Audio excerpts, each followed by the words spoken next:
and that's where we'll all finish. In the main Super Brew, it's still exciting.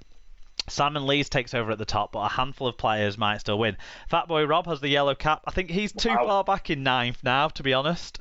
But, good campaign all the same from our friend Rob. But well done, Simon, taking over at the top with 1 week to go. I think, basically, get it right, and you should hold on to it. But if someone gets it right and gets the score right, it's going to be exciting. Anyway. That's the thing. Yeah, we'll keep track of that, obviously, next week when we review the grand final. Thanks for everyone who sent in their fan views on that. Make sure you look out sending your fan views on the grand final next week. We're now going to move into other results.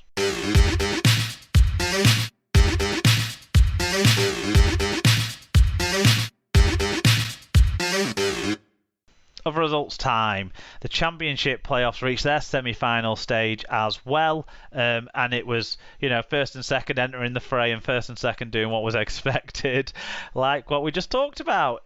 Toulouse 51, Batley 12. We had a few fan views in on this one, more than we had in on the Saints game, actually, David. So do you want to start with the first of them?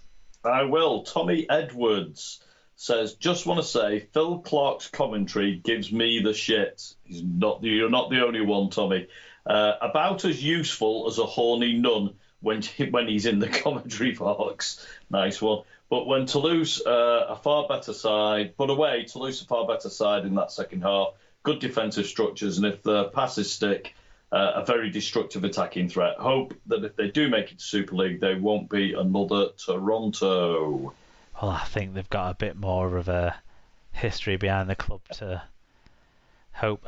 Didn't see the crowd figure, but it looked impressive, didn't it? The attendance, I thought, for a championship match. Yeah, I thought so. I think they're a lot more viable proposition than Toronto turned out to be at the time they were in Super League.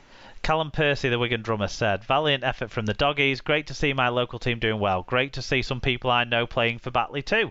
Great effort in the first... All right, dropping names or whatever. Great effort in the first half to keep them to just 4 points, but unfortunately the fitness and class of Toulouse just got too much for Batley. And All Was in Our Shadow says, gallant effort from the youths of Batley for 40-0 to split the teams after the break. The full-time 5 Frenchmen and friends ran away with it. Yeah, I do. What was it, like 14-4 was it at half-time? The match review isn't complete for some reason in League Express Digital Edition, so I don't know what's going on there. But I'll just confirm that, Mark, while you're talking. Go ahead. But you still got to be impressed with Toulouse that they can put 50 points up when they're playing at half-cock. This wasn't their best performance. It wasn't a particularly joined-up performance, and they still put 50 points up. They're such an attacking threat that you've got to enjoy the way they play as well. There was just some ludicrous efforts. I think back end of the first half, there was a set that kind of went astray, but then ended up nearly scoring a try on the opposite side of the field, just because they were showing up for each other, willing to try some stuff, willing to do some stuff, and that's, everyone talks about Hull KR in glowing terms for that this year. Well, Toulouse do that and then some. They really do. So if they do make it to Super League, we can certainly look forward to some entertainment. If we have to talk more about whether they'll have the quality or not, that's another scenario, but the entertainment will be there. Will be there, and Toulouse is just a lovely city to go and visit, I can tell you now. Oh, what a lovely city that is. Even better than Perpignan. What did you make of the game? I thought it was a really good game. I thought Batley did give it a good go. It was 16-12 at half-time. That's it, I knew it was close.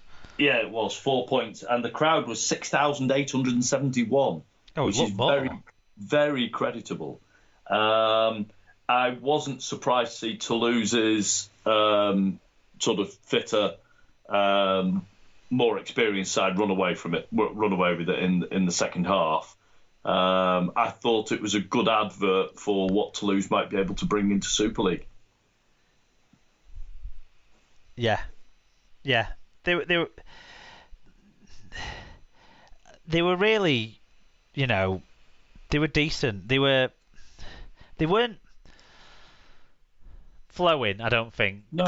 They made a lot of mistakes, but you kind of can understand that a little bit when it's a team that doesn't play every week. Yeah, they've not played a huge amount of games. And I know it's helped them with keeping players fit and on the field because they haven't had as much of a workload, etc., etc. But at the same time, this is the first game they played at that stadium. Wow. Because they haven't played a home game since before lockdown last year. And back then they were playing at their other stadium, weren't they? Yeah. So, for those players, it was a big difference. And credit to them.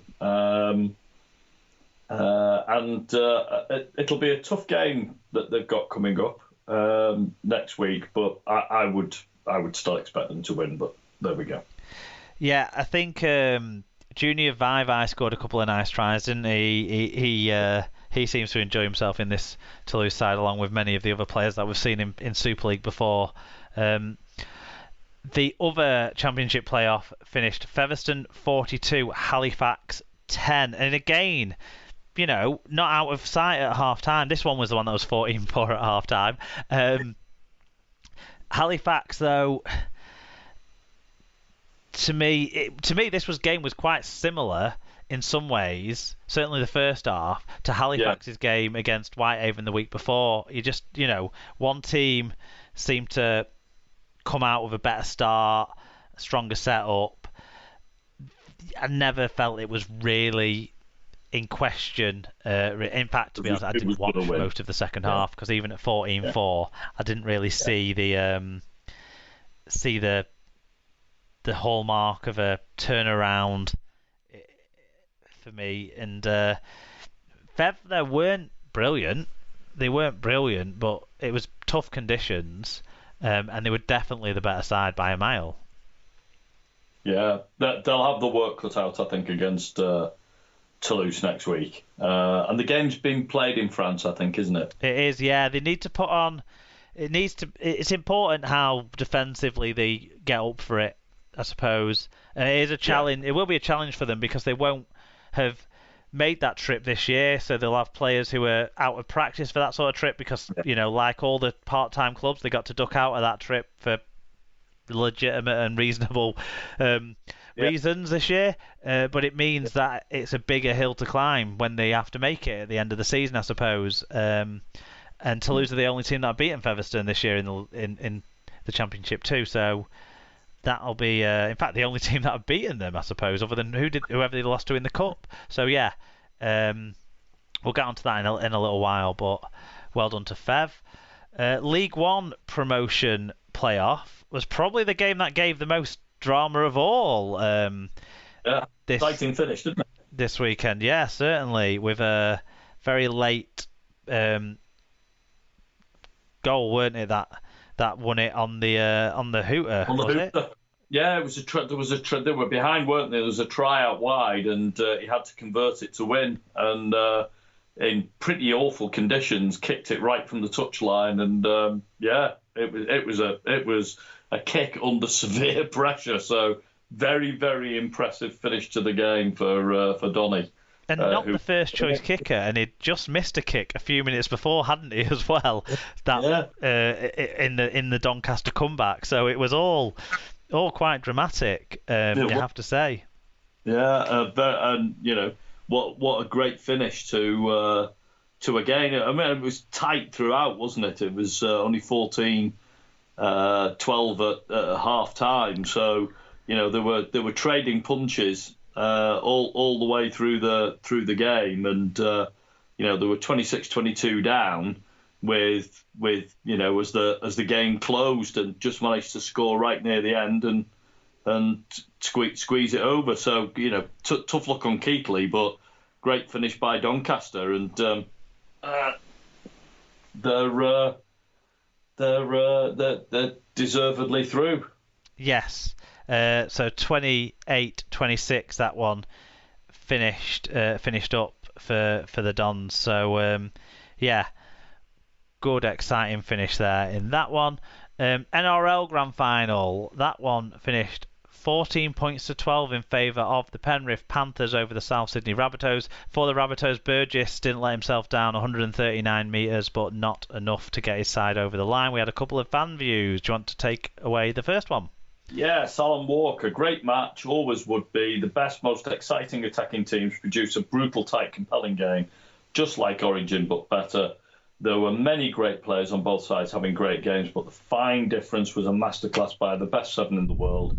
The Panthers could well be back at the big dance next time, or many more times. For the Bunnies, Renault will be back at Suncorp every other week. An NRL review said, the Pussies pounded the Rabbitohs, just gave it to them, and by the end the Pussies were the ones experiencing the Big O.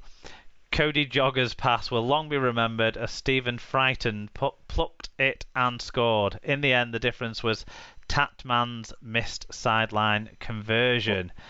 I suppose Andy's missed pretty lame two-point drop goal attempt as well in the final couple of sets as well for Reynolds, that he'll obviously linger on as his final 2 opportunities to make a difference for his beloved Rabbitohs, and I think a sad way for him to go out as he does as the top point scorer in the club's history, and I think a always underrated halfback because people see him just as the kicker, and I think he's better than that, but he's been better than that in the last 10 years or so that he's been in that side, but yeah, this was one of those games that I would imagine Neil Ormston was thinking, why is everyone raving on about?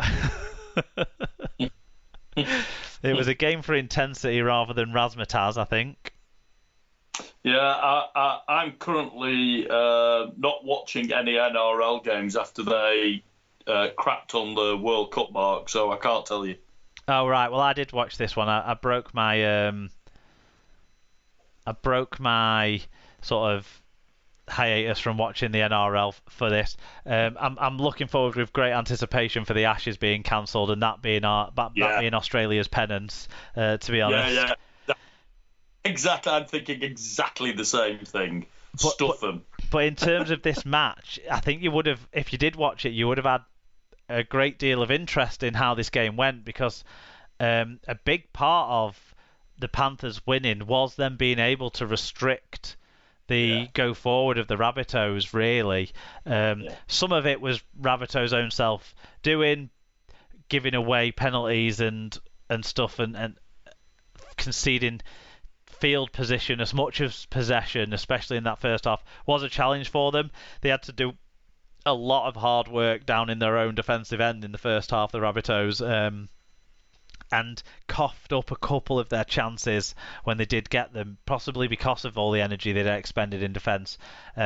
So that's where the Panthers won this game for me, in the, maybe you might say, the boring stuff or whatever, but it was in restricting the other team coming out of their own end, stuff that Saints are very good at, as you know.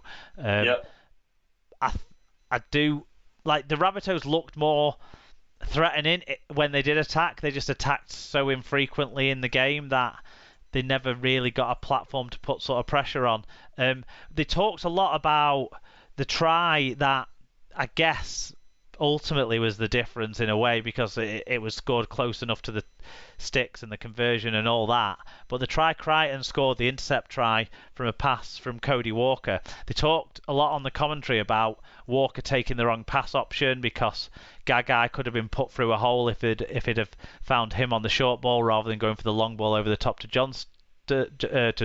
Johnston. But I have to say, I sort of disagree. I don't think enough credit was given to how the Panthers' defence defended that play, and Crichton kind of made it look like he was going in, but always gave himself the option of going out, and I think I don't know if he did it on purpose or there's an element of luck to it, because he's not exactly the most mature player yet, defensive positioning wise, part of that, but I think he not goaded Cody Walker into the long pass, but certainly gave himself the opportunity to cover that long pass with his what is he, 6'7" or something ridiculous? He's a tall lad anyway, and with his wingspan reaching up to take a ball as well, there's a lot